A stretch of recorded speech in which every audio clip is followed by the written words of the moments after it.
என் career மூமெண்ட்டாக வந்து நான் first படம் பண்ணி படம் ரிலீஸ் ஆகி வெற்றி பெற்ற அந்த ஒரு வருஷம் 29 இஸ் வெரி வெரி. ஸோ அதுக்கப்புறம் நான் ரொம்ப நாளாக வந்து இப்போ என் வயசு கேட்டாலும் நான் 29 தான் சொல்லிட்டு இருந்தேன். சரி, நான் அதை சொல்லிடுறேன். 29 எனக்கு ரொம்ப மறக்க முடியாதுன்னு இல்லை, ரொம்ப ஞாபகம் இருக்கிற மொமெண்ட். ஏன்னா எனக்கு இவ்வளோ பாசிட்டிவ் அதெல்லாம் சொன்னால எனக்கு ஃபஸ்ட் டைம் சூசைடல் தாட் வந்த இயர் அது ஏஜ்.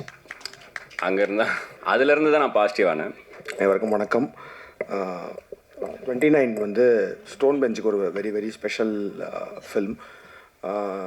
பேசிக்கலி மேயாதமான் வந்து எங்களோட ஃபஸ்ட்டு ப்ரொடக்ஷன். ஸோ அந்த வகையில் வந்து அந்த படம் வந்து இப்போயும் வந்து ஸ்டோன் பெஞ்சில் வந்து 17 படம் பண்ணிட்டோம். அந்த நிறையா சீரீஸ் எல்லாமே பண்ணிகிட்ருக்கோம். பட் ஸ்டில் மேயாதமான், அந்த experience of Meyaadha Maan is very very special. ஏன்னா ஒரு first product of stone bench, ஒரு ஃபஸ்ட் பேபி மாதிரி. அது வந்து first still I remember the time I told Rathna, okay இந்த ஸ்கிரிப்ட் இதே இந்த மது ஷார்ட் ஃபில்மே ஸ்கிரிப்டாக பண்ணியிருக்கேன்னு சொன்னதுலேருந்து அந்த ஸ்கிரிப்டோட ஃபஸ்ட் டிராஃப்ட் படித்து அப்புறம் ஷூட்டிங் போக ஆரம்பித்து அந்த படம் ரிலீஸ் அப்போது அந்த ப்ரமோஷன் பண்ணுறது எல்லாமே வந்து still it's a good memory. So Ratna is also like a very special person to stone bench.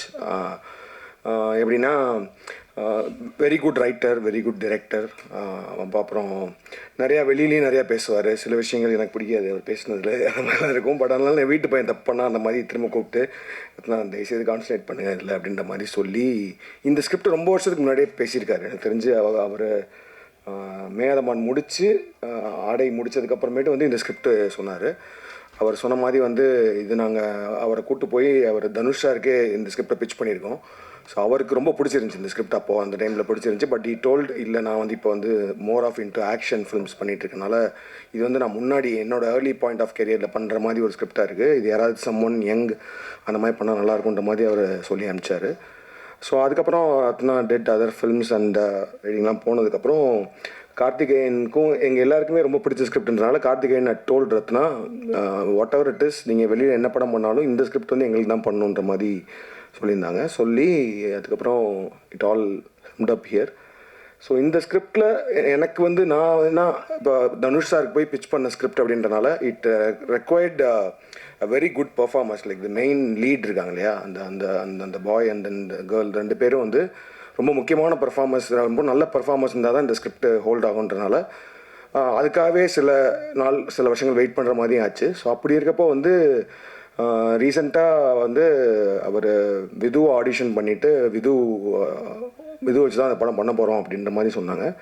I felt confident. ஏன்னா பிஃபோர் XXX சொல்லியிருந்தாங்கன்னா நான் வேணான்னு சொல்லியிருப்பேன். பட் ஆனால் after XX and after retro I was very confident that Vidhu could pull off that அப்படின்னு சொல்லிட்டு. Because நான் சொன்ன மாதிரி தான் சின்ன வயசில் நான் பார்த்துருக்கேன். நான் அப்போ படம்லாம் பண்ணது கிடையாது. பட் சின்ன வயசில் வந்து படிச்சுட்ருப்பான். அப்படி வந்து பார்க்கும்போது சில பசங்களை நம்மளை பார்த்தாலே எரிச்சலாக டப்புன்னு அடிக்கணும்னு தோணும். அந்த மாதிரி இருந்தான். ஸோ அப்போ நான் வந்து படம்லாம் பண்ணல, படம் பண்ணணுன்ற மாதிரி பேசிகிட்டு இருக்கும்போது வந்து ஒரு நாள் அவன் சின்ன பையன் தான், அப்போ நக்கலாக கேட்டான், ஓ நீங்கள் படம்லாம் பண்ணுவீங்களா, படம் பண்ண போகிறீங்களா, பண்ணிடுவீங்களான்னு. டே போடா அந்த மாதிரி சொன்னேன். அப்புறம் போயிட்டான். அப்புறம் போய் எங்கேயோ படித்தான், லண்டனில் படித்தான்னு சொன்னாங்க, அதெல்லாம் இருக்கும். இப்போ திடீர்னு ஒரு நாள் வந்து நான் ஆக்டராக போகிறேன்னு சொன்னால் அப்போயே நான் சொன்னேன் உனக்கு தேவையில்லாத வேலை இது, நீ போயிரு அப்படின்ற மாதிரி சொல்லிட்டு இருக்கும்போது அப்புறம் ஆக்டிங் ட்ரைனிங்லாம் போயிட்டு பேட்டையில் வந்து ஒரு சின்ன கேரக்டர் பண்ணுற மாதிரி சொல்லி கேட்டான். ஸோ அதில் ஒரு சின்ன கேரக்டர் தான் பண்ணியிருப்பான். பாபியோட கேங்கில் ஒரு சின்ன கேரக்டர் பண்ணியிருப்பான். தலைவரோட ஒரு சீன் இருக்கும், அது ஆக்சுவலி டெலிட்டட் சீனு. அந்த சீனில் வந்து அவர் தலைவர் வந்து அடிப்பார், அடிச்சுட்டு இவனோட வயிற்றை பிடிச்சி இழுப்பார். ஸோ அவரே ஒரு மாதிரி பார்த்தாரு. ஏன்னா 2 ரீடேக் போச்சு. அது வந்து வேகமாக ஷூட் பண்ணிகிட்ருக்கோம். அன்றைக்கி வந்து அதை வந்து பேக்கப் பண்ண போகிறோம், 6 மணி ஆகுது. அந்த சீனை வேகமாக எடுத்துடலான்னு சொல்லிட்டு அது ஒரு ஸ்டண்ட்டு வேறு. அவர் வருவார் வந்து அது டெலிட்டட் சீன் அந்த யூடியூப்பில் வீடியோ போனது கூட தெரியும் உங்களுக்கு. அப்போ வந்து லாஸ்ட்டாக வந்து இவன் வயிற்றை பிடிச்சி கிள்ளணும். 3 ரீடேக் போச்சு இவனால். அவரே பார்த்தார், யார் அப்படிங்கிறாரு. நான் கூப்பிட்டேன், டேய் ஏன்டா சாவடி அதரா என்னன்னா. இப்போ பண்ணிட்டான். பண்ணி முடிச்சதுக்கப்புறம் தான் அவன் சொன்னான் இல்லையா. அப்புறமேட்டு இந்த பேட்டை ரிலீஸ் அப்போ வந்து கேட்டான். நான் சொன்னேன், இல்லைடா நீ MBAலாம் படிச்சு கேள, தயவுசெய்து வேறு ஏதாவது வேலை பார்த்து போயிரு அப்படின்ற மாதிரி சொன்னேன்.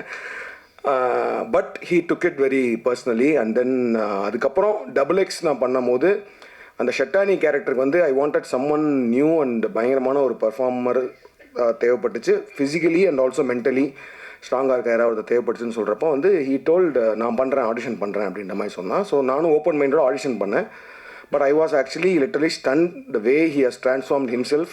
ஏன்னா வந்து அந்த effort he has put in for so many years to become a good actor அப்படின்றதுக்கு அந்த போட்ட எஃபர்ட் வந்து எனக்கு ரொம்ப பிடிச்சிருந்துச்சி. அதனால் ஐ தாட் ஓகே அந்த ஷெட்டானி கேட்டவனை பண்ண வைக்கலான்னு சொன்னேன். அதுக்கு அவன் ஷூட் அப்பையும் சரி ஷூட்டுக்கு முன்னாடியும் சரி த வே ஹி ஸ்ட்ரகிள்ட் அந்த எஃபர்ட் போட்டது வந்து கண்கூடாக பார்த்தேன். ரொம்ப சூப்பராக இருந்துச்சு. And even the output was great. அதுக்கப்புறம் I think slowly he has become seasoned actor. அதாவது வந்து சீசன்ட் ஆக்டர்னால் நம்ம வந்து நல்லா நடிக்கிறோன்னு அவனுக்கு என்றைக்குமே நினைக்க மாட்டான்னு நினைக்கிறேன். அந்தளவுக்கு நானும் சொல்லிட்டே இருப்பேன் அப்படி மட்டும் மட்டும் ஏற்றிக்காது நல்லா நடிக்கணும்னு. பட் ஆனால் for every even if it's a small character you need to ஒரு தாட் ப்ராசஸ் லெவலில் வந்து அது கேரக்டரை பற்றி யோசித்து ஃபிசிக்கலாகவும் ரெடி ஆகணும், மென்டலாகவும் ரெடியாகி பண்ணணுன்ற மாதிரி. So even for retro also he prepared himself for that character. So அப்படி இருக்கும்போது வென் தே செட் 29க்கு வந்து அவன் தான் பண்ண போகிறான்றப்போ ஐ வாஸ் வெரி கான்ஃபிடென்ட் நான் சூப்பராக பண்ணுவாங்கன்னு சொல்லிட்டு. And then when they said the female lead is Preethi, அவங்களோட ப்ரீவியஸ் அந்த அயோத்தி ஃபிலிம் பார்த்தப்போ she is a very good performer. So ரெண்டு பேரும் டெஃபினட்டாக தேல் புல் ஆஃப் வித் பெர்ஃபார்மன்ஸ்ன்ற மாதிரி தோணுச்சு. And I saw like 20 minutes of footage ரீசெண்டாக ஒரு கட் காமிச்சாங்க. சூப்பராக வந்திருக்கு. All have done a great job, great performances. And I am so looking forward and I am so happy and proud that we are part of producing this film. And அதே மாதிரி லோகேஷோட G ஸ்கோரோட சேர்ந்து இந்த படம் பண்ணுறதுலையும் I'm very happy. Because அவங்க சொன்ன மாதிரி வந்து நாங்கள் ஃபஸ்ட்டு ஸ்டோன் பெஞ்சில் ஃபஸ்ட்டு மேதமான் பண்ணுறதுக்கு முன்னாடி ஷார்ட் ஃபிலிம்ஸ்லாம் வச்சு ஒரு ஆந்தாலஜி பண்ணுறப்போ இதே மாதிரி நான் ரத்னா லோகேஷோட ஷார்ட் ஃபிலிம் இருந்துச்சு. அப்படி அந்த அந்த அந்த ஆந்தாலஜியை வந்து ரிலீஸ் பண்ணணும், தேட்டரில் ரிலீஸ் பண்ணணும்னு சொல்கிறப்போ எந்த ஆர்வத்தில் இருந்தோமோ இப்போ வந்து அதே வந்து ஒரு பெரிய ஃபீச்சர் ஃபில்மாக எல்லாம் சேர்ந்து பண்ணுறதுல I am also very very very happy.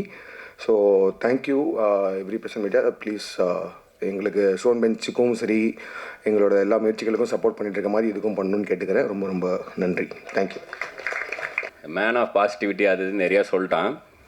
ஆக்சுவலாக 29 சரி நான் அதை சொல்லிடுறேன். 29ல் எனக்கு ரொம்ப மறக்க முடியாதுன்னு இல்லை, ரொம்ப ஞாபகம் இருக்கிற மொமெண்ட். ஏன்னா எனக்கு இவ்வளோ பாசிட்டிவ் அதெல்லாம் சொன்னால எனக்கு ஃபஸ்ட் டைம் சூசைடல் தாட் வந்த இயர் அது ஏஜ். அங்கேருந்தா அதுலேருந்து தான் நான் பாசிட்டிவானேன். ஏன்னா எல்லாருக்கும் தெரியும் அது வரைக்கும் நான் வந்து நான் சினிமாவில் டைரக்டர் ஆகணும்னு முடிவு பண்ணி ஹெச்சிஎல்லில் வேலையை விட்டு வந்தேன். வந்து சாலிடாக 12 இயர்ஸ் ஆச்சு நான் டேரக்டர்னு ஸ்க்ரீனில் பார்க்க. அப்போ தான் இந்த 29 நெருங்கும் போது வீட்டில் கல்யாண ப்ரெஷர். அதாவது அதான் 29லேருந்து 30 தொட்டோன்னா ஜாதகம் ரிஜெக்ட் ஆகும், அப்ளிகேஷன் ஃபார்ம் ரிஜெக்ட் ஆகும். இப்போல்லாம் இளைஞர்கள் படம் பண்ண வந்துட்டாங்க அப்படின்னு சொல்லிட்டு ஸ்கிரிப்ட் ரிஜெக்ட் ஆகும். இந்த மாதிரி என்னோடய 29ல் வந்து நான் ஒரு ஷார்ட் ஃபிலிம் பண்ணியிருந்தேன் மதுன்ட்டு. அந்த ஷார்ட் ஃபிலிமை காமிச்சிட்டு நான் வேறு ஒரு ஸ்கிரிப்ட் நரேட் பண்ண போவேன். அது ஒரு 45 ப்ரொடியூசருக்கு நரேட் பண்ணேன். எல்லோரும் அழுவாங்க, கட்டி பிடிப்பாங்க. அதுக்கப்புறமா இதை ஏன் ஃபஸ்ட் படமாக பண்ணோம், உங்களுக்கு மது மாதிரி ஷார்ட் ஃபிலிம் வந்து நீங்கள் படுத்துக்கிட்டே லெஃப்ட் ஹேண்டில் எழுதிடலாம், ஜாலியாக சிரிச்சுட்டு எல்லோரும் பார்க்குற மாதிரி ஒரு படம் பண்ணுங்கன்னு சொன்னாங்க. அதை ஒரு 45 பேர் சொன்னாங்க. 46வது ஆளாக கார்த்திக் சுப்ராஜ் அவரும் சொன்னார் என்கிட்ட.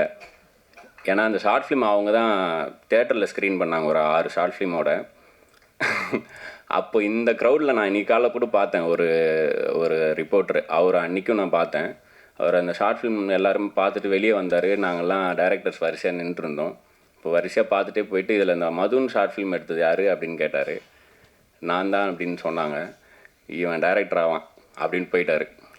அதுலேருந்து எனக்கு அங்கேருந்து தான் அந்த அங்கீகாரம் கிடச்சிது. நான் வந்து ரொம்ப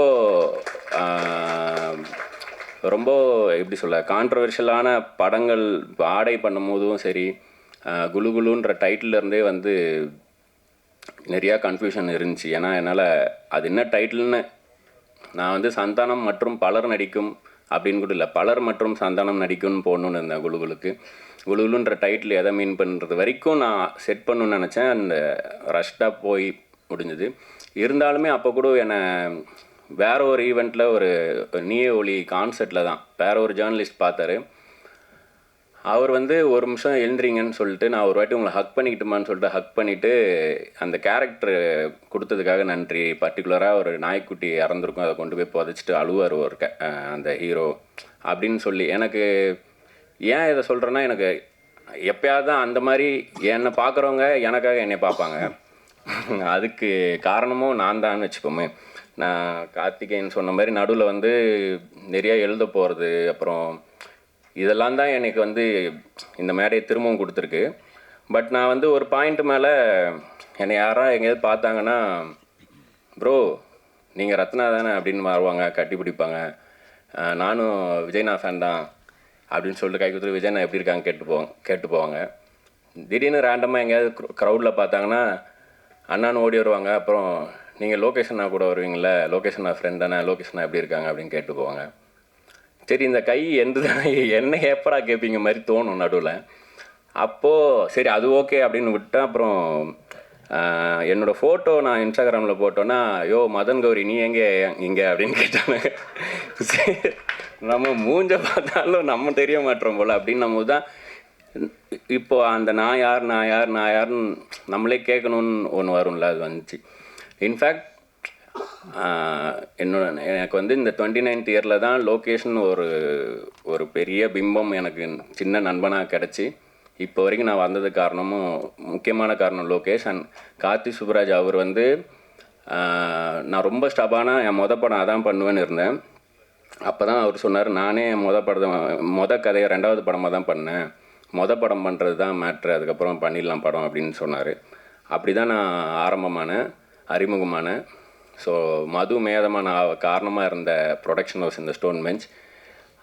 அவங்களோட 17வது படம் இல்லை, இது 17வது படம். எனக்கு இது 4வது படம். நடுவில் அங்கேயும் எல்லாம் அவங்களும் ஒரு சுற்றி நாங்களும் ஒரு சுற்றி திரும்பவும் கோட்டை அழிச்சிட்டு ஃபஸ்ட்லேருந்து ஆரம்பிக்கணும்னு ஆரம்பித்த படம். ஏன் 29 யோசிக்கும் போது எனக்கு அதான் தோணுச்சு. ஏன்னா நான் சொன்னல, எனக்கு அந்த மாதிரி ஒரு கெட்ட தாட்டே வந்துச்சு, நெகட்டிவாக இருந்தன்ட்டு. அப்போ வந்து இங்கே இப்போ எடிட்டர் பேசினார்ல, அவரோட எடிட்டிங் ஸ்டுடியோவில் இருக்கும்போது அவர் தான் வந்து பீஸ் ஆஃப் மைண்டு உங்களுக்கு வேணும்னா ஏதாவது உள் தேட முடியலன்னா வெளியே தேடுங்க, மாலை போடுறீங்களா, நான் அந்த மாதிரி மலைக்கு போவேன் அப்படின்னு சொன்னார்னு தான் இந்த ஸ்பிரிச்சுவல் சைடும் எனக்கு வந்தது. இது என்னோடய 10வது வருஷம். நான் அந்த மலைக்கு போகும்போது எனக்கு கடவுள் இருக்கார் இல்லை, நான் என்னை பொறுத்த வரைக்கும் உடம்பு தான் கடவுள், மனசு தான் தெய்வம், அப்படி தான் நான் நினச்சிப்பேன். அதை நம்ம உள்ளே சரியாக பார்த்துக்க முடியலன்னா வெளியே தேடிப்போம், அவ்வளோதான். ஸோ நான் அப்படி மலைக்கு போகும்போது, பெரிய பாதையில் போகும்போது கொஞ்சம் தூரம் ஏறும் போது முட்டி வலிக்க ஆரம்பிக்குது. இப்போ ஏறிட்டே இருக்குமே, கொஞ்சம் நேரம் இறங்குற மாதிரி இருந்தால் நல்லா இருக்குமே அப்படின்னு நினைக்கும் போது இறக்கம் வந்துச்சு. இறங்கிட்டே இருக்கும்போது பிரேக் போட்டு இறங்கி விரல்லாம் வலிக்க ஆரம்பிச்சிச்சு. என்னடா அது இறங்கவும் இவ்வளோ கஷ்டமாக இருக்குது, கொஞ்சம் நேரம் சமமாக வந்தால் பரவாயில்லன்னு நினச்சா சமமாக ஒரு டெரென் வந்துச்சு. ஆனால் மொட்டை வெயில், கல் முள்ளெல்லாம் குத்துது. சமமாக நடந்து போகும்போதும் விரலெல்லாம் மடக்கிட்டு இப்படி தான் நடந்து போகிற மாதிரி நடந்து போனோம். ஏறவும் கஷ்டமாக இருக்குது, இறங்கவும் கஷ்டமாக இருக்குது, சமமாக போகவும் கஷ்டமாக இருக்கும்போது தான் எனக்கு அந்த மழை கற்று தந்துச்சு. இப்படியே இருந்தால் எப்படி இருந்தாலும் கஷ்டம், கொஞ்சம் நேரம் ஏறணும், கொஞ்சம் நேரம் இறங்கணும், கொஞ்சம் நேரம் சமமாக போகணும் அப்படின்றதே எனக்கு அந்த ஒரு ஜேர்னி தான் கற்றுக் கொடுத்தது. ஸோ அதை யாருமே எனக்கு அங்கே போகும்போது அதுதான் யூனிவர்ஸ்ன்னு சிம்பிளாக முடிச்சிடுறாங்க, நம்ம மேனிஃபெஸ்ட் பண்ணுறது நடக்கும்ன்ட்டு. ஸோ இந்த படம் ஆரம்பிக்கும் போது நான் அப்படி தான் எடிட்டர் சதீஷை கூப்பிட்டேன். நான் ஒரு லோவாக இருந்த டைமில் அவர் எனக்கு ஒரு ஓப்பன் பண்ணி விட்ட மாதிரி, இப்போது அவரும் ஸ்ட்ரகிள் பண்ணிகிட்டு இருக்கும்போது நான் அந்த மாதிரி தான் இந்த டீமில் எல்லாருக்கும் அந்த மாதிரி பின்னாடி ஒரு கதை இருக்குது. ஷான் ரோல்டன் வந்து லவர் படம் அப்போது அதுக்கு முன்னாடி எனக்கு அவருக்கும் அறிமுகம் கிடையாது. அவர்கிட்ட எப்படி என் நம்பர் இருந்து கூட தெரியாது. அவர் நம்பரில் எனக்கு கால் பண்ணார், இந்த மாதிரி லவரோட ப்ரிவியூக்கு கூப்பிட்றோம், மணிகண்டன் நடித்த படம், தலைவா அப்படி தான் பேசுவார். தலைவா நம்மளை மாதிரி தலைவா மணி, நம்மெல்லாம் சேர்ந்து அவருக்கு ஒன்று பண்ணோம், விடக்கூடாது, இந்த மாதிரி டேலண்ட்ஸ் தான் வரணும், நீங்கள் அவசியம் வரணும், படத்தை பற்றி பேசணும் அப்படிலாம் சொன்னார். ஒருத்தர் வந்து இதை அப்படியே பாஸ் பண்ணிட்டு மாதேஷ்கிட்ட வரேன். மாதேஷ் ஃபஸ்ட் படத்துக்கு நான் கூப்பிட்டு வரும்போது விதுன்னு ஒருத்தரை ஸ்டோன் பெஞ்சில் சொன்னாங்க. விது ஐனா இப்போ மாவீரன் அவர் தான் பண்ணார், நிறைய படம் பண்ணியிருக்காரு. எல்கேஜி, மேதமான் ஃபஸ்ட் படம் அவருக்கும். அவர் வந்து வேற ஒரு ஆட் பண்ணிகிட்ருக்காருங்க.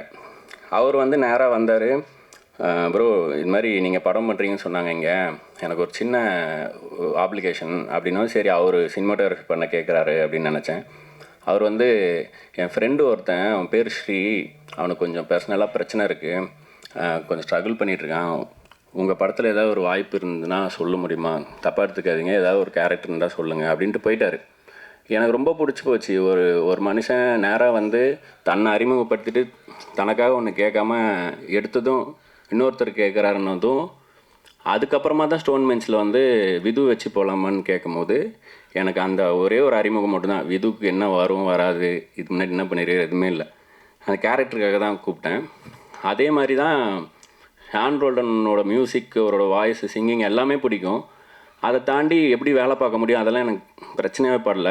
ஏன்னா ஃபஸ்ட் டைம் ஃபோன் பண்ணுறாரு, இன்னொருத்தருக்காக ஒருத்தருக்கு ஃபோன் பண்ணுறாருல, அதுவே எனக்கு நான் ஒரு ஆளே இல்லை இப்போவும். அப்போ என்னை கூப்பிடும் போது எனக்கு இவர் கூட ட்ராவல் ஆனால் எனக்கு ரொம்ப பிடிக்கும். இதே மாதிரி தான் சந்தோஷ் சார்கிட்ட எனக்கு இருந்துச்சு இந்த வைப். சந்தோஷ் நாராயண் சார்கிட்ட ஆரம்பிக்கும் போது மேதமான் படத்துலேயும் மொத்தமாக ஒரே ஒரு பாட்டு தான் இருந்துச்சு. அதில் ஒரு டைலாக் வரும், பொதுவாக நீங்கள் வீட்டில் ஜலத்தை வாய் வச்சு தான் குடிப்பீங்களான்னு கேட்டால், ஏன் நீங்கள் எதை வச்சு குடிப்பீங்க அப்படின்னு கவுண்டருக்கே சொல்கிற மாதிரி. அந்த ஒரு டைலாக்காகவே அவர் அந்த படம் பண்ண ஒத்துக்கிட்டாரு. சொல்லப்போனால் அவர் உள்ளே வந்ததும் ஒரு பாட்டு 7 பாட்டாக மாறிச்சு.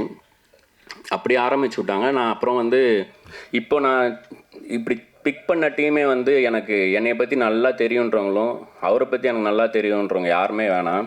நான் இந்த நடுவில் இருந்த 10 வருஷத்தை மறந்துட்டு பின்னாடி போய் போன மாதம் மேதமாக ரிலீஸ் ஆச்சு, இந்த மாதம் இந்த படம் பண்ணணுன்ற மாதிரி தான் எனக்கு ஞாபகம் இருக்கணும். அந்த டைம் ஜோனுக்கு நானே போகணும் அப்படின்னு நினச்சேன். அதனால தான் இந்த படம். அண்ட் மேதமான் வந்து ஒரு ராம்காம்னா அதில் காம் கேப்ஸில் இருக்குன்னா, இது ஒரு ராம்காம்னா இதில் ஒரு ராம் கேப்ஸில் இருக்கும். அந்த மாதிரி ஒரு படம். இதில் வந்து எனக்கு லோகேஷ் வந்து ஜி ஸ்குவாடில் இந்த படம் நான் வேற ஒரு படம் பண்ண வேண்டியது.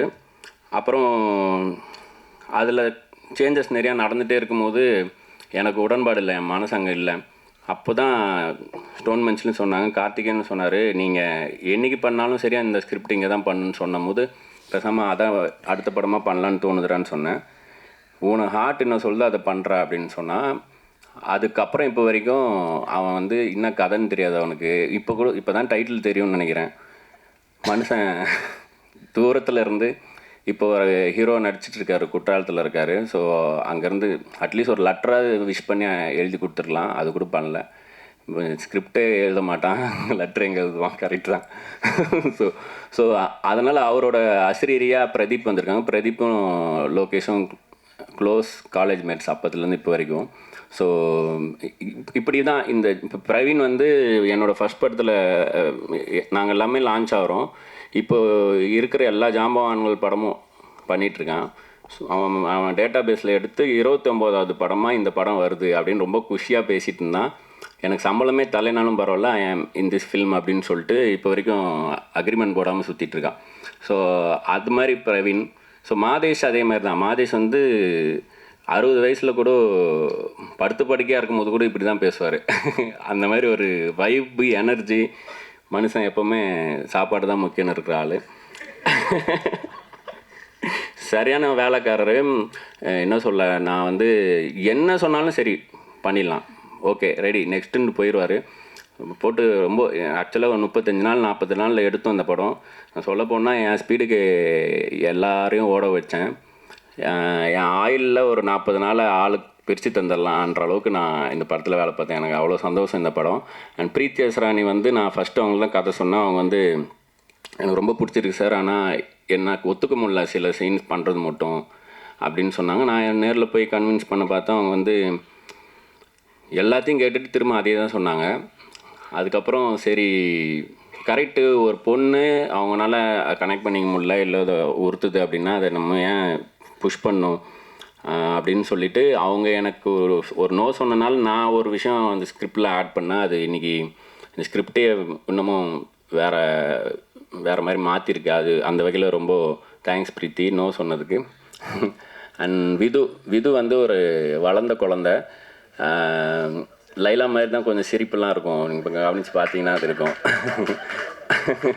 ஆனால் அவன் பேசும்போது சொல்ல ஜிகர்தண்டா 2ல் யானை எது அவன் எதுனே தெரியாத மாதிரி நடிச்சிருப்பான். சேரும் சகதிமா அதுலேயும் முகத்தை காட்டல. ரெட்ரோலையும் ஃபுல்லாக டேட்டு போட்டு தாடி வச்சு கண்ணாடி போட்டு இவ்வளோ தான் 2 படத்துலையும் இவ்வளோ தான் தெரிஞ்சிச்சு. இப்போ தான் கொஞ்சம் ஃபுல் பாடியாகவே அவனுங்களை நீங்கள் பார்க்கலாம் இந்த படத்தில். ஸோ எனக்கு எப்படின்னா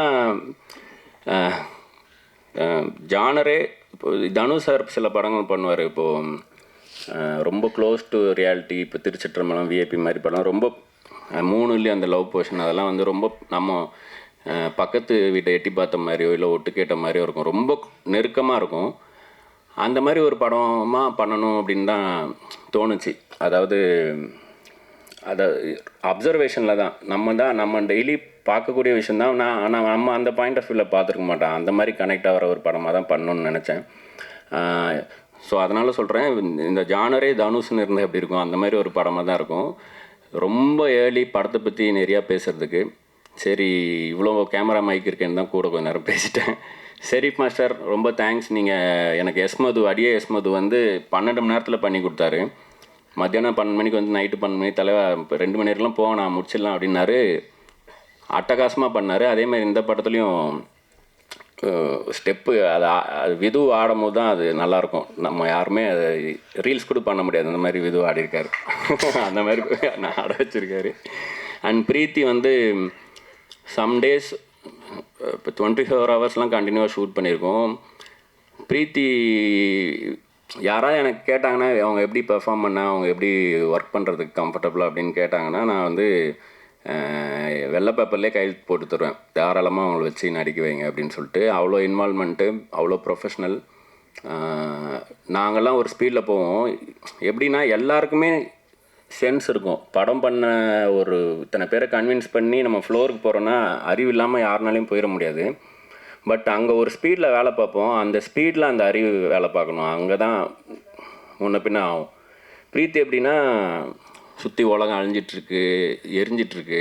இப்போ கோவாவில் ஒரு பப்பில் நெருப்பு எரிஞ்சிட்டு இருக்கும்போது டான்ஸ் ஆடிட்டாங்களா, அந்த மாதிரி சுற்றி என்ன நடந்தாலுமே கலவரமாக இருந்து எவ்வளோ பிரச்சனை இருந்தாலும் ரெடி ஆக்ஷன் சொன்னோன்னா அவங்க வேலையை பார்த்துட்டு முடிச்சுருவாங்க. எனக்கு ஆச்சரியமாக இருக்கும். நான் வந்து இந்த ரெடிக்கு சொன்னதுக்கப்புறம் எப்படி மாறுறாங்க ஒரு ஆளுன்றதே நான் ரசித்து பார்த்துருக்கேன். சம்டைம்ஸ் சும்மாவே ஷார்ட் ரெடி ஆகலனா கூட ரெடின்னு சொல்லுவேன். அவங்க டக்குன்னு எப்படி செட் ஆகிறாங்க அந்த கேரக்டராக மாறன்னு கூட பார்த்துருக்கேன். அந்தளவுக்கு எக்ஸ்ட்ரானரி பர்ஃபார்மர். நெக்ஸ்ட் இயர் வந்து எஜ்ஜே சூர்யாவோட கில்லர்லேயும் நடிக்கிறாங்க. அவரு வேறு நிறையா பார்க்குற இடத்தெல்லாம் சார் ஒன்று பண்ணியிருக்காங்க சார்னு அடிக்கடி சொல்லுவார். நான் பார்க்கும்போது, நான் சர்தார் டூவில் எழுதும் போது ஸ்பாட்டில் பார்க்கும்போது பேசும்போது சொல்லியிருக்காங்க. ஸோ ஓகே, நான் அப்படியே ஃபேமிலி மாதிரி இப்படி தான் உட்காந்து பேசிட்டு இருப்பேன். சொல்லப்போனால் எங்கள் டீமில் எல்லாருமே நிறையா பேசுவாங்க. இந்த வியாக்கி இருக்கான் பாருங்கள், பொதுவாக டிசைனர்ஸ் யாரும் ஃபோன் எடுக்க மாட்டாங்க. இவன் ஃபோனை வைக்க மாட்டான். ப்ரோ பண்ணிகிட்டு இருக்கேன் ப்ரோ, அதான் ப்ரோ, அப்படியே வாட்ஸ்அப் பாருங்க ப்ரோ, ஒரே ஒரு நிமிஷம் ப்ரோ, அப்படியே எடுத்து அனுப்பிடுறேன் ப்ரோ, இப்படியே பேசிட்டே இருப்பான். எனக்கு எப்பட்றா இப்படி அப்படின்னு தான் தோணும். அப்படி தான் பேசுவான், வேலையும் நடந்துடும். எப்படி ஒரு மனுஷன் என்ன தான் பண்ணுறானே தெரியல. இல்லை இவன் பேசுகிறான், ஆளுங்க வச்சு வேலை பார்த்துருக்கானா கூட எனக்கு டவுட்டாக இருக்கும். அந்த மாதிரி இவனை அப்படின்னா இவன் கிரியேட்டிவிட்டி எல்லாத்தையும் விட்டுருங்க, ஃபோன் எடுப்பான். ஃபோன் எடுக்கிற டிசைனர் வேண்டும் என்றால் வியாக்கி அணுகலாம், அந்த மாதிரி. அதே மாதிரி எனக்கு மியூசிக் டைரக்டர் ஷான் அவர்கிட்ட போய் பேசணுன்னா நாங்கள் வந்து ஸ்பிரிச்சுவாலிட்டி, ஃபிலாசபி பேசி, அரசியல் பேசி, ஏன்னா அவர் வந்து ராஜமுருகன் சார் படம், இந்த பக்கம் ஞானவேல் சார் படம், அந்த மாதிரி டீம்லேயும் ஒர்க் பண்ணியிருக்காரு. குட் நைட், டூரிஸ்ட் ஃபேமிலி, அந்த மாதிரி பயங்கர ஃபீல் குட்டு, தொட்டா அழுதுருவாங்கன்ற மாதிரி அந்த மாதிரி எமோஷனில் பார்த்துட்டு இருப்பாங்களா படம், அந்த மாதிரி படங்களும் பண்ணியிருக்காரு. ஸோ எல்லா ரேஞ்ச் ஆஃப் டாபிக்ஸ் பேசிகிட்டு இருப்போம். அங்கேயும் அப்படி தான். இவ்வளோ வெட்டியாக வேலை வெட்டி இல்லாமல் இருக்கிறது, வெட்டி வேலையவே ஒரு வேலை வெட்டியாக வச்சுருந்தா எப்படி இருக்கும், அந்த மாதிரி வெட்டியாக தானே பேசிகிட்டு இருந்தோம். எப்பட்றா வேலை நடந்திருக்குன்ற மாதிரி தான் இருக்கும். கடைசியில் பாட்டு, நீங்கள் இந்த படம் நான் எது வேணாலும், நான் என்னை தவிர எல்லாருமே பிட் பண்ணுறேன், எல்லாருமே அவங்களோட பெஸ்ட் கொடுத்துருக்காங்க. எஜ்ஜே சூர்யா சார் ஒரு இன்டர்வியூவில் சொல்லியிருப்பார், கடவுள் வந்து ஒவ்வொருத்தருக்கும் ஒரு மாதிரி அறிவு கொடுத்துருக்கலாம் சார். சில பேருக்கு 10%, சில பேருக்கு 50%, சில பேருக்கு 100 கூட கொடுத்துருப்பார் சார். அது அவர் பிரச்சனை, அது அவரும் ஒன்றும் சொல்ல முடியாது. ஆனால் நீங்கள் உங்களுக்கு கொடுத்துருக்க அந்த 10% அறிவை 100% யூஸ் பண்ணுறீங்களா அப்படின்றதுல தான் சார் நமக்கு இருக்கிற சாட்டிஸ்ஃபேக்ஷன்னாங்க. எனக்கு எத்தனை பர்சன்ட் தெரியாதா, நான் அத்தனை பர்சன்ட்டையும் நான் கொடுத்துருக்கேன், நான் நம்புகிறேன். அடுத்தடுத்த மேடைகளில் அடுத்தடுத்த கண்டென்ட்டு கொடுக்கும்போது பார்ப்போம். அண்டு இவங்க வந்து நான் ஏடிஸ் தான் சொல்லி வந்தாங்க. அனு, இவங்களோட கதையே எனக்கு ரொம்ப எமோஷ்னலான கதை. நான் அது இங்கே பேச வேணான்னு நினைக்கிறேன். பட் ஆனால் எனக்கு ரொம்ப ஹாப்பி. இவங்கள வந்து நான் நார்மலைஸ் பண்ணி இவங்களே அண்டர்லைன் பண்ணிட்டாங்க. சொன்னால் தான் தெரியும் இவங்கள. நீங்கள் நீங்கள் படம் பாருங்கள், இதோட கண்ணியமான ரோல் அவங்களுக்கு எனக்கு ரொம்ப ப்ரௌடாக இருந்துச்சு இவங்கள காஸ்ட் பண்ணது. அண்ட் நிறைய சொல்லுவாங்கள்ல ஒரு படத்துக்கு இப்படி அப்படி இப்படிலாம், ஃபஸ்ட்டு ஷாட் இப்படி வைக்கணும், நல்ல நேரம், இதெல்லாம். நான் வந்து மொதல் ஷாட்டே இவங்க கையெழுத்து போடுறவங்க கை க்ளோஸ் தான் எடுத்தேன். அந்த வகையிலே வந்து எனக்கு அப்பத்துலேருந்து இப்போ வரைக்கும் இந்த படத்தில் நடக்கிற எல்லாமே பாசிட்டிவாக இருக்குது. Too good to be true மாதிரி இருக்குது இந்த மொமெண்ட் வரைக்குமே. ரொம்ப தேங்க்ஸ் பிரசன்ட் மீடியா இங்கே வந்ததுக்கு. மற்றொரு நல்ல மேடையில், பெரிய மேடையில் இன்னும் நல்ல சாப்பாடோடு சந்திப்போம். தேங்க்யூ.